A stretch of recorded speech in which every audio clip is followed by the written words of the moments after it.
Welcome to the Salt Strong Podcast, disrupting fishing entertainment as you know it. Prepare to laugh. Prepare to get to know fishing legends in a whole new and unfiltered way. And on occasion, you might even learn a thing or two about fishing. Here's your host, Joe Simons. Like diamonds.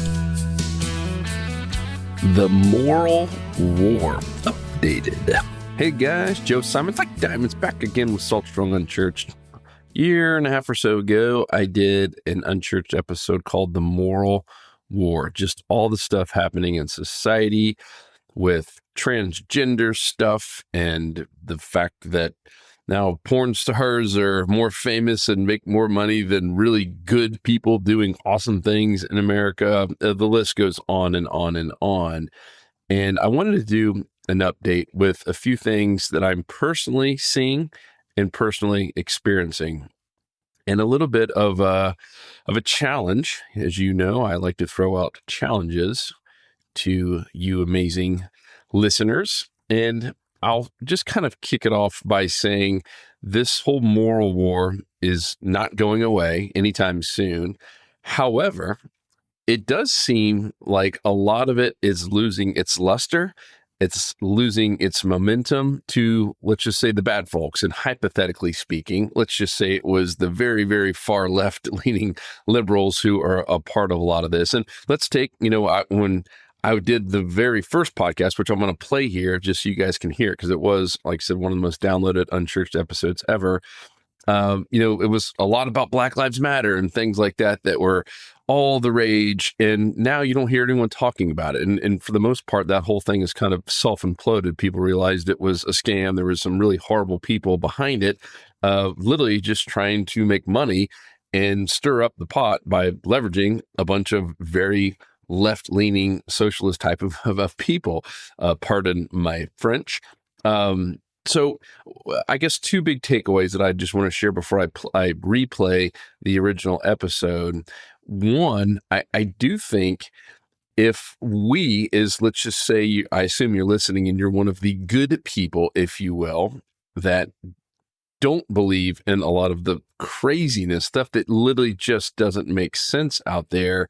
What I'm seeing that over time, if we just let it fizzle out, it usually does. People realize how dumb it is, or even maybe dumber, they're on to the next thing that they want to protest about and get behind, even though they usually never understand anything going on behind the scenes of why they should be even mad in the first place. It's just like almost a part of the country just wants to get mad and outraged about something before they even understand any of the facts. So that's one thing I've noticed, is that most of these things, they get a lot of momentum and they get a bunch of people behind it, and then it just completely fizzles out or completely dies. The other one is there seems to be a shift. We have some leadership in this country. Once again, hypothetically speaking, let's just say it with the Democratic Party and our current president, and they seem to have lost a lot of momentum.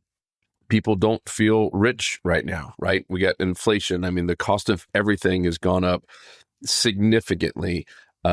People don't feel like they have the opportunities like they did just 10, 15, 20 years ago. There seems to be a lot of things that seem to be not going well for the current party, hypothetically speaking, because I don't talk politics on this podcast, as you all know. So I share all that to say what I have seen, even in some of my own friend circle, and this is the challenge. I think the worst thing that we can do is when we see something that we don't agree with, even if it's the most outlandish thing possible, is to sit there and throw stones as hard as we can, calling people names, calling them idiots, literally just bashing them. Because, as I said earlier, a lot of these things lose their steam, and people at some point get burnt out about protesting about things that they don't understand and never go anywhere and just keep losing steam. And at some point, they raise their head and get it out of the muck, and they look up to see, well, gosh, man, who else is doing cool stuff that maybe I could talk to? And they're not going to be looking at the people that have been throwing stones at them the whole time. That's usually the last people they're going to look at, right? And it's the same with being a parent, right? Even though your kids might do things that you disagree with, you don't punch them in the face and call them names and make them feel stupid. No, you listen to them. You coach them. You quickly and respectfully do the best job possible to redirect them, right? To make sure they see the light. But the only way you're ever going to get through to them is if you do it tactfully, right? And I think we know that as parents. You can't just sit there and bash them and call them stupid and expect they're just going to all of a sudden respect you one day. No, they might respect you one day, but it's going to take a whole lot longer and a whole lot of time of repair. So all that being said, one thing that I absolutely hate seeing is when we bash the people, projects, whatever that people are getting behind, and just absolutely bash them and make them feel like complete idiots, even though it's tough to argue they shouldn't maybe feel like complete idiots, but that's still, just like with our kids, that's not the best way to handle it. And what I've seen here very recently is, because I don't talk politics, because I don't ever make anyone feel dumb for whatever they believe in, whether they're Christian or not, whether they believe in a certain thing or not, whether they vote a certain way or not. I never make anyone feel dumb. It's been part of my personal challenge is to love everyone, try to do what Jesus did. And if you go back to Jesus' time, yeah, there was a lot of things that didn't make sense, right? I mean, at the time, you basically had Pharisees. I mean, you essentially had religious people, and I'm not talking about good Christian people. I'm talking about very power-hungry religious people, maybe even worse than what we have today. We're running the country, running the nations, and making all the rules kind of as they went, and could, essentially kill people. They could do whatever they wanted to. They could imprison people with no questions asked. They kind of do whatever the heck they wanted to if it didn't fit within their religious realm. And Jesus never once sat there and just publicly bashed them. Yeah, he kind of bashed them and poked little holes in their stuff, but for the most part, he listened. And even the kind of the bad people he was hanging out with, he was such a great listener to use parables and analogies and metaphors. He was not out there just on a pulpit bashing people left and right. And so I really do believe we have an opportunity right now, like coming up here, even in this election year. Instead of just bashing the other side, it's almost letting them self-destruct, right? Because it feels like it's happening right now. And instead of bashing, maybe just being ourselves and being loving and kind and just continually pointing, just like with our kids, pointing them in the right direction of, hey, here's the truth, here's the light, here is what's happening, and all the amazing things that are happening. And I've seen it. I've had friends reach out. I've had friends who have listened to this podcast who never in a million years would have listened to a podcast about God or unchurched or anything. And it's almost like they're sick and tired of all the stuff that's happening on the very far left side. It's almost like it's magnetically pulling them over. But I believe the reason some of my friends have reached out, even have told me they've started to listen to some of these podcasts, is because this entire time, not once have I bashed them. Not once have I made them feel stupid. Not once have I called them stupid. Not once have I said some of the things they're behind, like a Black Lives Matter and some of these things were stupid. I just sat there and let it be. I did ask questions like, well, hey, tell me more about it. And I genuinely was interested, because I'm always trying to find out why people think the way they do and why would you even believe in it. And something that just doesn't make sense, like giving kids the ability to change their gender. I don't think that makes sense. I do think we should fight things like that.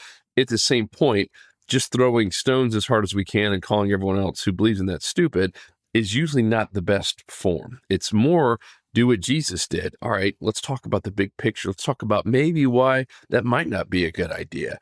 Let's just continually hammer those obvious points and be there with our arms wide open when someone does realize that the thoughts they've had aren't exactly correct. So all that being said, that is my update before I replay this podcast. Some of it might be a little counterintuitive to what I just said, because when I recorded this original podcast, it was like in that fight mode. At the same point, I think you will see some trends about, hey, regardless of wrong or right, we still have to be loving. I mean, Jesus's entire thing, God's entire premise was to lead with truth and grace, right? So truth is, let's talk about the truth, right? Kids under 16, anyone for that matter, but kids under 16, which is something that the far left is fighting for, is to give young kids the ability to change their sex and not have to wait until they're adult, right? That I would fight that with truth, but at the same point, we have to do it with grace. And the grace is the part of not just throwing a rock at their face as hard as we can, not calling them an idiot, not making them genuinely feel stupid. We still got to make people feel loved. If I believe that we're called to be on this earth to love people, to bring people closer to Jesus, I can't convert them. I can't make people a Christian. I can't make them believe, but I can still do my best to love on them and make them want to know more about God, to make them want to know more about Jesus. And I think that is our calling. So with all that being said, here is the episode. Love you guys. Love any feedback on this one. I know it can be a little bit controversial anytime that you bring in politics, even though I don't technically talk about politics, right? Wink, wink. So here is the podcast. Enjoy. And if you have any questions or thoughts, hit me up, joe@saltstrong.com. The war is on. Which side are you on? Hey, everybody. Joe Simons, Diamonds back again, Salt Strong Unchurched. And let me kick this episode off with a few quotes. Freedom prospers when religion is vibrant and the rule of law under God is acknowledged. We are never defeated unless we give up on God. The greatest leader is not necessarily the one who does the greatest things. He is the one that gets the people to do the greatest things. The struggle now going on for the world will never be decided by bombs or rockets or by armies or by military might. The real crisis we face today is a spiritual one. At root, it is a test of moral will and faith. I'm going to read that one again. That's really, really powerful. The struggle now going on for the world will never be decided by bombs or rockets or by armies or military might. The real crisis we face today is a spiritual one. At root, it is a test of moral will and faith. Now, you might be wondering, gosh, who said all those amazing quotes? There's probably no way it could be a politician, is it? Well, it actually was. It was the Ronald Reagan who said every one of those quotes I just said. And isn't it interesting that was even an issue back then? And I think if you spent any time just listening or on social media or watching the news, which I don't do, and I encourage you not to do, you would probably agree with that there is a serious test or a serious issue of moral will and faith. What I'm seeing right now is that half of the world, and this is the war, this is what side are you on, half right now are filled with hope, and half are filled with hate and anger. Half are filled with love, and half are filled with anger and rage. Half want capitalism, and they want freedom, and half want socialism and communism, from what I can tell. Half just literally are full of absolute anger. It's almost like people are just looking for things to either complain about or to judge other people on, or to just start riots, or to call someone out on, or to make fun of them. I've never seen anything like it in my life, where we'll post a picture of a fish and there's people on social media who are just the second they see it are looking for all the wrong things instead of the right things. It's nuts. I've never seen anything like it. Have you experienced that? I mean, that's right. And that means we're sitting here at one of the craziest times in the world. And I believe one of the biggest issues is there's no clear mission. There's no clear vision. There's no clear values. Do you know what our values are as a country? Do you know what our mission is as a country right now? Is there a clearly defined vision statement? I know with our company, Salt Strong the Ridge, you can go to saltstrong.com, and we have all three of those things: our core values, our vision, and our mission clearly defined. Every morning, our team knows exactly where we're heading and why and what it's going to take to get there. And I believe we've lost that as a country. And I believe it's going to take the good people, the half that are filled with hope and the half that are filled with love and the half that are filled with, hey, let's get things great again. And I'm not talking about, going back to the president we just had. I'm talking about just getting along as a society, as being unified. We've completely lost that. And I don't know if you guys have read Fishing for Happiness. Hopefully a lot of you had, because I hear feedback from you guys. It's the book that I wrote and published a few years back. And kind of the genesis was this, is I was going through a tough time myself. I felt lost. I felt like I felt like I was having fun and I was making some good money at the time, but I felt like just unfulfilled and like, why am I here? Is the purpose of me just to wake up every morning and do this job and make a paycheck and, buy some stuff?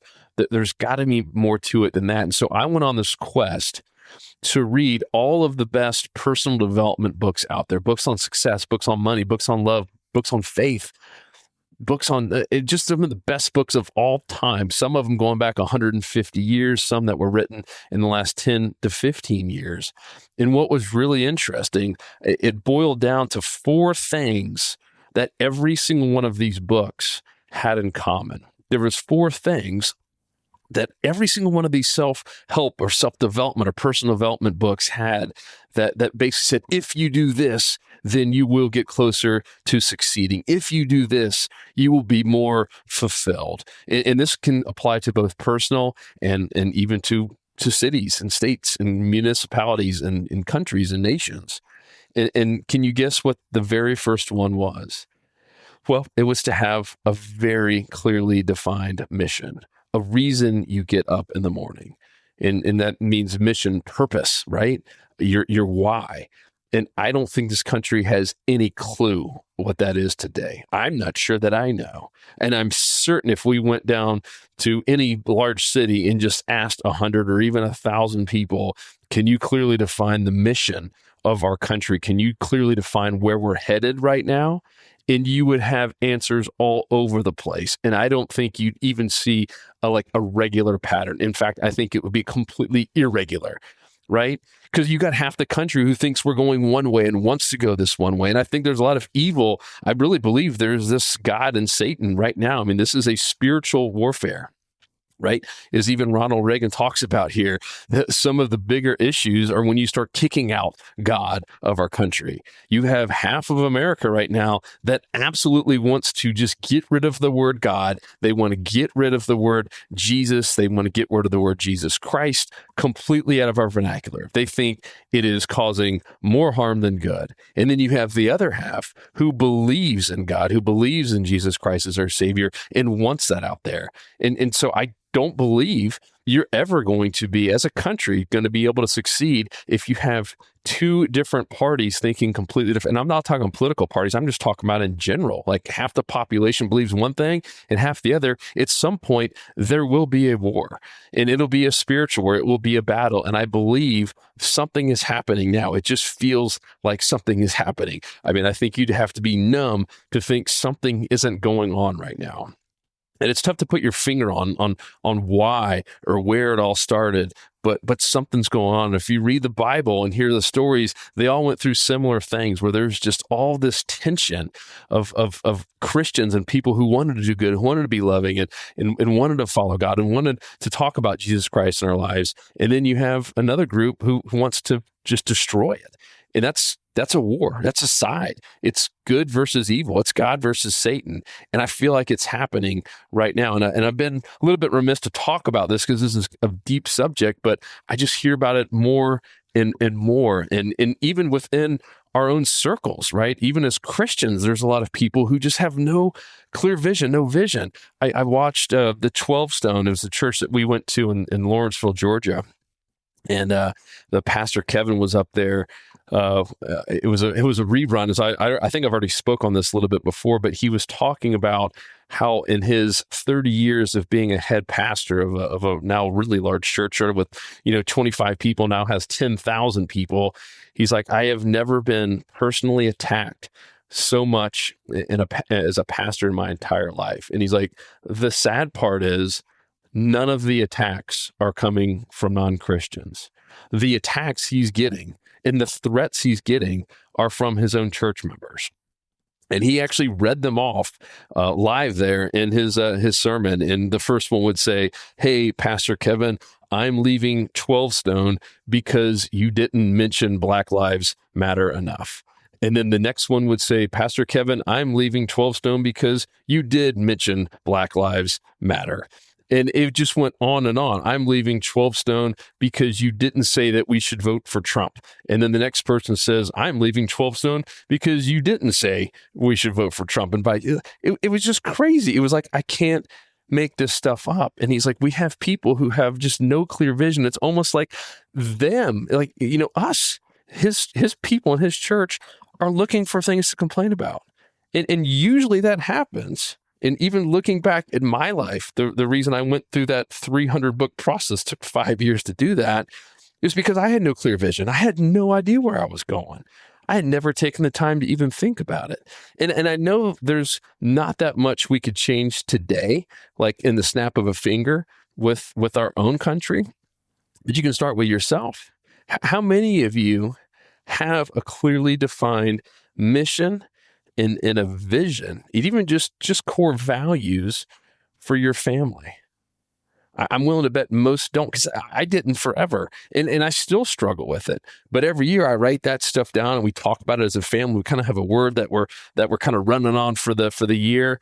And so I would challenge you to kind of start there, because I believe this war is going to come down to a spiritual warfare. And the ones who are prepared for the best are going to win. And at the end of the day, we all know that good wins. We all know that God wins, but it ain't going to be easy. And it's not going to happen if we all just settle down or start getting ticked off at each other. The more of us, meaning the more people, if you're listening to this, you're probably a great person and you want to be full of hope. Maybe you are. You want to be full of, maybe you already are. You don't want to be full of rage and anger and hate. And you don't want to see this country go down the tubes, right?